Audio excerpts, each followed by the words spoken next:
如果有人同你講你塊面上面啲皺紋開始唔聽使嘅記性，同埋一日比一日差嘅精神，其實同你身份證上面嘅實際年齡冇直接關係，你第一反應會唔會覺得條友喺度信口開河？如果佢仲敢同你講，真正決定你老化速度嘅，既唔係你父母遺傳嘅基因，亦唔係你活咗幾多個年頭，而係你每日個腦袋入面諗緊啲乜。你90%會覺得呢個人肯定係想你買啲昂貴嘅保健品。但係講呢番話嘅人並唔係咩神棍，而係2009年諾貝爾生理學或醫學獎嘅得主伊麗莎白布萊克本。佢聯同健康心理學家艾麗莎埃佩爾，將幾十年嘅實驗室研究結集成書，向世界揭示咗一個震撼嘅真相。伊麗莎白唔係嗰種只會匿喺冷氣房寫論文嘅學者，佢係真正用咗大半生時間喺顯微鏡下面一個細胞一個細胞咁去追蹤，最終到人類變老嘅終極密碼。呢個發現唔單止打破咗傳統醫學嘅觀念，仲徹底改寫咗我哋對老呢個字嘅定義。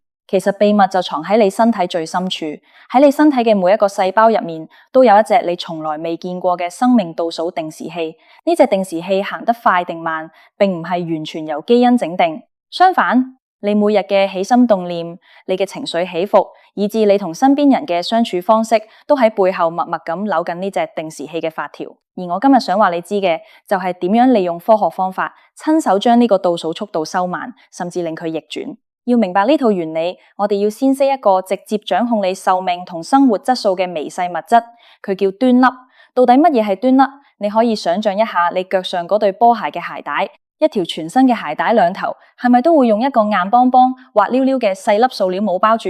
呢個細塑料帽嘅唯一功能就係防止條鞋帶散開同磨損。如果呢個細帽甩咗，鞋帶尾段好快就會起毛變散，最後成條鞋帶就廢咗，再穿唔到鞋。我哋細胞入面嘅染色體就係嗰條載滿遺傳資訊嘅鞋帶，你嘅樣貌、體質，以至體內所有器官嘅運作指令，全部都寫晒喺上面。而端粒就係套喺染色體最尾端嘅嗰個保護帽，佢嘅存在就係為咗確保你嘅遺傳基因唔會受到破壞。但係問題就嚟啦，我哋身體嘅細胞每日都要進行新陳代謝，你嘅皮膚會替皮更新，血液會重新製造，骨骼會自我修復。每次細胞分裂嘅時候，呢個保護帽都會被磨損少少，就好像條鞋帶每被拉扯一次，個塑料帽就變薄一層。好似幹細胞同生殖細胞呢類特殊細胞，因為體內嘅端粒酶非常之活躍，所以能夠幫個帽做保養，令佢唔會變短。但普通細胞就冇咁好彩，當端粒磨損到一個極限，短到再冇辦法覆蓋條染色體嘅時候，細胞就會收到指令停工，進入衰老狀態或者直接死亡。你見到自己皮膚鬆弛、生白頭髮、關節酸痛，轉頭就唔記得嘢，呢些外在嘅變老現象，本質上就係你體內無數細胞嘅端粒已經縮到極限，引發細胞集體罷工嘅結果。講得直接啲，一個人嘅真實年齡唔係睇你身份證上面寫住幾多歲，而係要磅下你細胞入面嘅端粒仲剩返幾長，呢個先係你真正嘅生物學年齡。聽到呢度，你可能會覺得好絕望，但即係話端粒注定越變越短，我哋豈不是坐以待斃？大家先唔好放棄，呢個亦係點解伊麗莎白可以攞到諾貝爾獎嘅關鍵。佢發現體內有一種特殊嘅蛋白質，叫做端粒酶。端粒酶嘅存在就好像一個全天候侍候你嘅微型補鞋匠。當佢發現你染色體尾端嘅保護帽被磨薄咗，佢就會即刻帶埋架生跑過去，幫你重新補返一層上去。呢個重大發現話俾我哋聽，細胞變短並唔是一條冇得月頭嘅單行路，只要有足夠嘅端粒酶幫手，端粒係有機會被修復，甚至在適當嘅條件下重新變長。換句話說，衰老在微觀層面上，從來都唔係一個只能前進不能後退嘅絕對定律。既然端粒酶可以修復生命嘅定時器，但到底係乜嘢在背後控制住呢個補鞋匠嘅工作效率？係乜嘢決定你嘅端粒會被快速消耗，定係得到持續嘅修復？答案可能會令你覺得匪夷所思。決定呢一切嘅既唔係高科技嘅醫學手術，亦唔係咩名貴嘅抗衰老補品，而係你本身、你嘅心態、你睇事物嘅眼光，同埋你每日過緊嘅生活質素。研究當中寫到一個非常震撼嘅臨床實驗，呢個實驗對象唔係白老鼠，而係一班有血有肉嘅媽咪。正正係呢個研究第一次向科學界證實咗，心理上嘅壓力真係會喺細胞層面殺死一個人。當時心理學家艾麗莎在醫院觀察到一個狀況，那些需要長期獨自照顧患有自閉症或者大腦麻痹等慢性病痛嘅媽咪，外表望落去往往比實際年齡老好多。佢哋嘅皺紋特別深，頭髮白得特別早，精神狀態亦都好差。艾麗莎就開始諗，呢種老到底純粹係因為太攰而望落去顯老，定係佢哋體內嘅細胞真係行快咗？於是佢聯同伊麗莎白團隊咗兩組媽咪進行對比實驗，一組係要照顧患病小朋友嘅高壓媽咪，另一組係擁有健康小朋友嘅普通媽咪。團隊抽取咗佢哋嘅血液樣本，直接精準測量白細胞入面端粒嘅長度。當數據報告送去辦公室嗰一刻，艾麗莎自己都嚇到手震，佢即刻打電話俾伊麗莎白，話結果超出所有人嘅想象。數據顯示，主觀感受到龐大壓力嘅媽咪，佢哋體內嘅端粒明顯比健康對照組短一大截，而且佢哋體內端粒酶嘅活性低得可憐。更殘酷嘅是，一個媽咪照顧生病小朋友嘅年頭越長，佢嘅端粒就被磨得越短。呢個結果背後嘅含義非常沉重。呢個唔係話爸媽咪心理上覺得自己老咗，而係在分子層面上，在佢哋每一條染色體嘅尾端，都用生物代碼刻上咗佢哋承受過嘅痛苦與無奈。佢哋嘅細胞真係用比常人快幾倍嘅速度走向死亡。心理上嘅重擔，最終變成了肉體上無法磨滅嘅疤痕。呢個報告一出，整個科學界都轟動埋。因為佢用鐵一般嘅數據踢爆咗一件事，壓力從來唔係一個抽象嘅心理學名詞，唔係話一句我覺得好大壓力咁簡單。壓力是一個真真切切嘅生物學事件，佢會穿透你嘅大腦防線，直接介入你最微觀嘅細胞，慢慢咁咬碎你生命嘅防禦網。不過實驗入面仲有一個被好多人忽略嘅核心細節，在呢班同樣要照顧病童嘅媽咪當中，並唔是所有人嘅端粒都咁短。有少部分媽咪，雖然佢哋面對嘅客觀環境同埋要付出嘅照顧時間同其他人一模一樣，但佢哋嘅端粒長度卻出奇地健康，幾乎同普通媽咪冇分別。呢個現象說明咗乜嘢？說明真正摧毀你細胞嘅，其實唔是壓力事件本身，而係你大腦解讀壓力嘅方式。同樣是一座大山壓落嚟，有人會覺得自己被活埋，但有人卻會毀毀將佢變成踏腳石。呢個觀念上嘅分水嶺，就直接決定咗你體內端粒嘅生死命運。呢度亦帶出咗成項研究最核心嘅核心，你腦海入面嘅負面念頭，隨時係扼殺你壽命嘅隱形兇手。我哋平時好中意叫人睇開啲啦，但你可能唔知，你大腦入面那些看似微不足道嘅思維習慣，其實每分每秒都喺度折磨緊你嘅身體。科學家歸納出幾種最致命嘅大腦思考模式，我稱之為細胞嘅隱形殺手。第一款兇手叫做反覆思維，反覆本來係形容牛隻將食咗入肚嘅草反覆吐出嚟咬，而心理學上嘅反覆就係指你個腦反覆去糾結一件已經過去，令你非常難受嘅事。好似你今日返工開會講錯咗一句話，事後覺得有少少失禮。正常人可能過一陣就忘記咗，但有反廢思維嘅人唔係咁，佢放工坐車會諗住，返到屋企食飯會諗住，沖涼會諗住，甚至去到半夜瞓喺床度，個腦都還在重播緊嗰個畫面。你嘅大腦就好似一部壞咗嘅黑膠唱機，將一段令你痛苦嘅片段無限循環，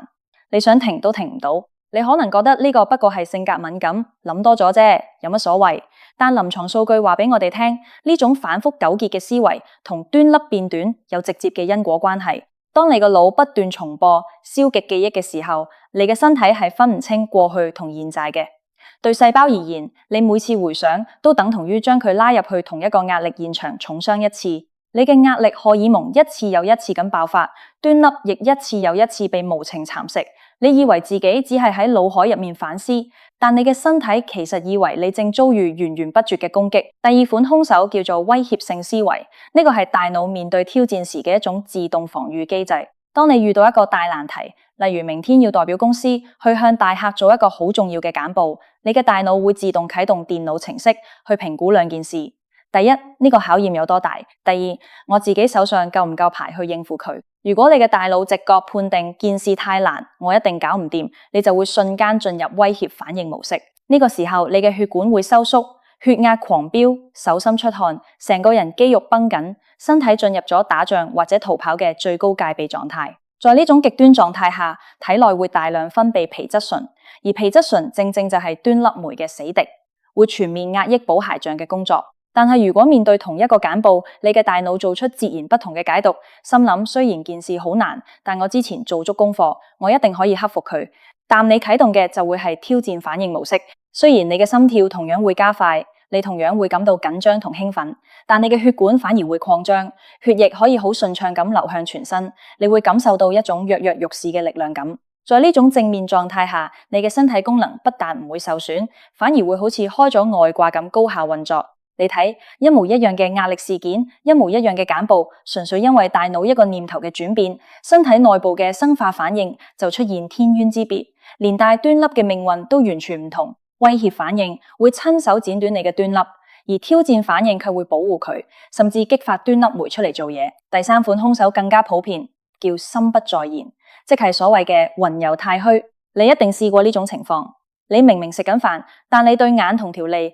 完全感受唔到飯菜嘅味道。你個心仲諗住下晝未清完嘅工作。你明明陪緊仔女玩，但你嘅注意力全部集中喺部智能電話嘅熒幕上面。你個人確實喺度，但你個靈魂已經飛到去九霄雲外。科學研究發現，呢種經常心不在焉、冇辦法專注當下嘅人，佢哋嘅端粒普遍比較短。原因好簡單，因為當你嘅思想開始漫遊嘅時候，佢通常唔係飄去美好嘅世外桃源，而係會習慣性咁滑向對過去嘅後悔，或者對將來嘅焦慮。你嘅肉體雖然安安全全咁坐喺梳化度，但你嘅大腦已經用想象力創造咗一個充滿危機嘅虛擬世界，仲將你成個人監生拖咗入去。你嘅身體非常誠實，只會盲目跟從大腦嘅警報，瘋狂分泌壓力荷爾蒙，將本來好好嘅端粒儲備消耗殆盡。你的細胞根本分辨唔到乜嘢係真危險，乜嘢係幻想。大腦一嗌救命，端粒就會跟住縮短。所以反越、威脅思維、心不在焉，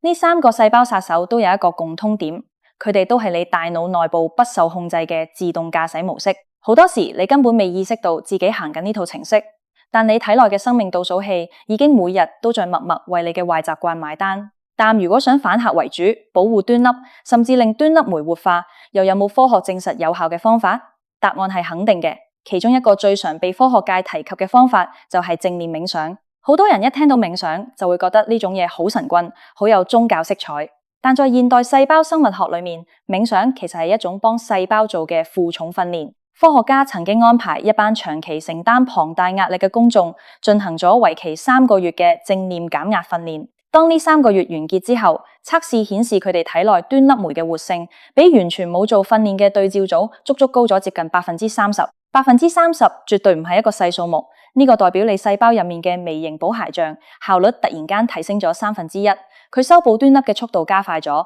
幫你挽救咗更多面臨報廢嘅細胞。呢班人只係透過心智訓練，就在短短3個月內扭轉咗細胞退化嘅趨勢。冥想背後嘅原理其實好科學，佢不過係訓練你將散落四方嘅注意力重新拉返嚟當下。當你將所有專注力放喺自己嘅呼吸，放喺大腦此刻嘅感官時，你就等於切斷咗個自動駕駛模式，大腦唔能夠再重播過去或者擔憂未來。你停咗反腰，停咗恐懼評估，你嘅意識重新同肉體結合，大腦一旦安靜落嚟，求救警報就會解除。受盡折磨嘅端粒終於可以獲得一個喘息同自我修復嘅黃金機會。當然，除咗冥想之外，好似太極、瑜伽或者深呼吸練習，只要能令你個心安穩在當下嘅方法，本質上都有相同嘅細胞保養效果。如果上述嘅內容令你明白到自己嘅思維會影響健康，但接下來呢個醫學發現可能會令每一位做父母嘅人驚出一身冷汗，因為你嘅焦慮同負面情緒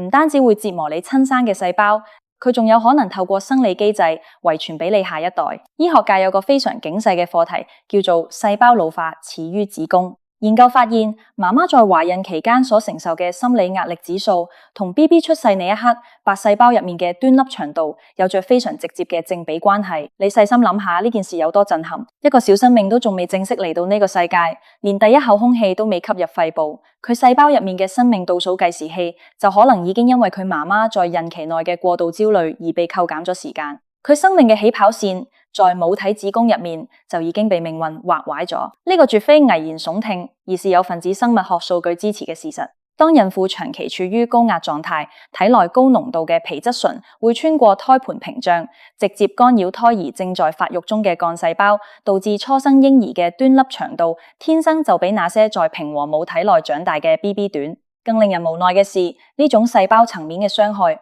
唔單止發生在孕期，如果在童年時期經歷過不良對待，例如缺乏家庭溫暖、被疏忽照顧、遭受言語甚至身體虐待，或者生活在充斥住家庭暴力同極度貧困嘅環境，都會催化小朋友體內嘅端粒過早出現斷崖式嘅縮短。那些在童年留下嚴重心理陰影嘅成年人，即使佢哋長大後事業有成，過上衣食無憂嘅安穩生活，如果內心深處嘅創傷一日未得到妥善嘅疏導同和解，佢哋體內嘅端粒長度依然會維持在一個相對較短嘅高危水平。呢個現象就好似一棵樹苗，如果佢在最脆弱嘅幼年時期遭遇過連續幾個月嘅暴風雨摧殘，就算之後幾十年風調雨順，只要你鋸開個樹幹，你依然會在佢嘅年輪最核心見到當年風暴留低嘅扭曲痕跡。我哋嘅細胞亦有一模一樣嘅記憶功能。早年嘅心理創傷會被物理性咁刻入端粒裏面，成為一種終身嘅生物標記。呢個發現嘅終極意義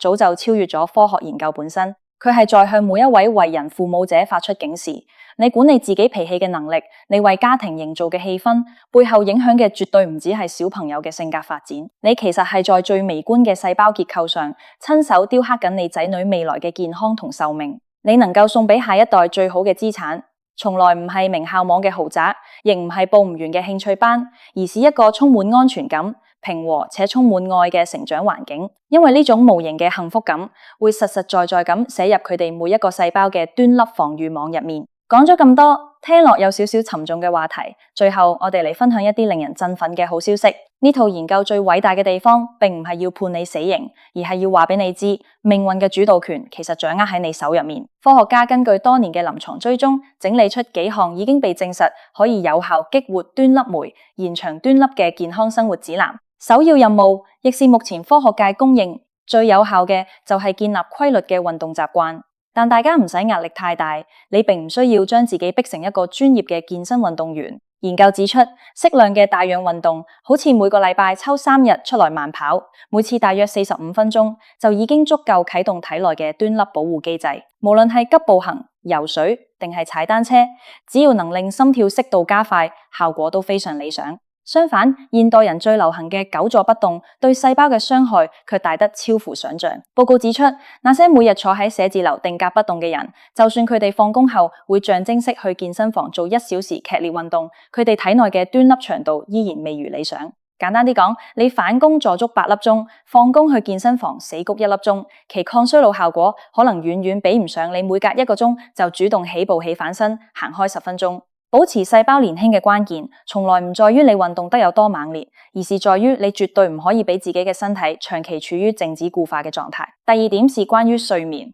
呢個雖然聽落去平平無奇，但當你意識到每逢開夜車唔夠瞓，都係在直接剪短緊你嘅端粒時，你下次準備通宵睇劇或者打機前，心態可能會完全唔同。你以為自己今晚通宵，聽朝飲返2杯雙特濃咖啡就可以補充精力，但可惜你細胞入面嘅端粒對咖啡因完全免疫。你每次因為娛樂或者工作而主動犧牲嘅睡眠時間，本質上都係你自願在生命嘅防禦壁上面親手燙走咗一層珍貴嘅防護膜。第三點是飲食結構。多吃富含抗氧化成分嘅天然食物，例如新鮮嘅深色蔬菜同生果，可以為端粒提供最強大嘅後援防禦。而相反，高糖分、高加工嘅垃圾食品就等於在體內製造大量自由基，加速端粒嘅崩塌。雖然道理大家都明，但當你下次伸手想攞薯片或者飲真奶嘅時候，如果腦海浮現出呢一啖又在咬緊我染色體個保護帽嘅畫面，相信你嘅手自然會收返埋。最後一點，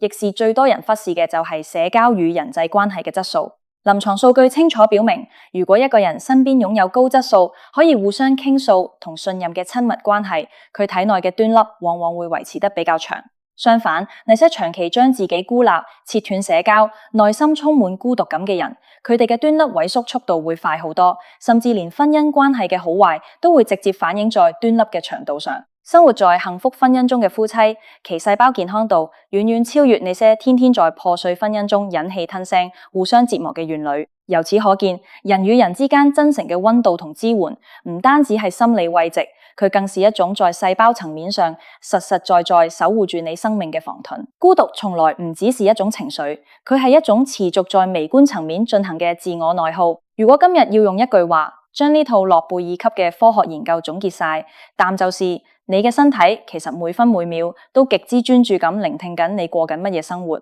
你每日產生嘅每一個念頭，每一次大發雷霆或者鬱鬱寡歡，你食落肚嘅每一口食物，同埋你經營嘅每一段人際關係，其實都係在向你體內嘅細胞發送最後通牒，命令佢哋究竟係要加速衰老，定係繼續維持年輕活力。你從來都唔係基因嘅奴隸，你係你自己生活習慣交出嚟嘅產物。呢個絕對唔係咩安慰人嘅心靈雞湯，而是經過無數科學實驗證實嘅醫學鐵證。佢背後嘅核心思維係想話你知，你對自己嘅生命擁有比想象中大得多嘅掌控權。變老從來唔係一張喺你出世嗰天就已經判好咗冇得改嘅命運通知書，佢更像是一場由你做主導，每日都在同身體進行緊嘅雙向對話。而默默坐喺對話框另一端，對你絕對忠誠嘅聽眾，就係你細胞入面無數個默默守護住你嘅端粒。由今日開始，學識好好善待佢哋，因為照顧佢哋，本質上就係在好好延續你自己嘅生命。